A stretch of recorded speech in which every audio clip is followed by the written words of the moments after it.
वन्दना मृत्योर्मुक्षेयमामृता ॐ त्र्यम्बकं जजामहे सुगन्धिं प्रतिवेदनम् उर्वारुकमिव वन्दनामि मोक्षेयमामृता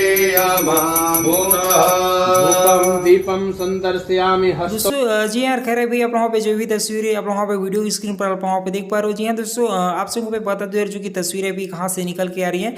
तो यार खैर आप लोगों पे जैसे कि आप लोगों पे पता हो कि अभी फिलहाल यहाँ पे पवन सिंह की अपने फिल्म की बहुत सारी फिल्म की यहाँ पे लखनऊ में शूटिंग कर रहे हैं। तो वहीं से अपने यहाँ पे लखनऊ की नई अपने यहाँ पे नए घर की भी यहाँ पे पूजा पाठ चल रहा है। तो वहीं से कुछ तस्वीरें आप लोगों पे देखने को मिल रही है दोस्तों। बाकी आप लोगों पे इसी तरह से कुछ अपडेट वगैरह आप लोगों पे देखने को मिलते रहेगा। तो खैर आप लोगों पे अभी फिल्म में अभी तो नहीं, लेकिन अभी अपने नए घर की यहाँ पे पूजा पाठ चल रहे हैं। तो खैर आप वहाँ पे देख सकते हो बहुत ही यहाँ पे जबरदस्त आप वहाँ पे देखने को मिला। दोस्तों मिलेंगे किसी नेक्स्ट में, जय जय भोजपुरी।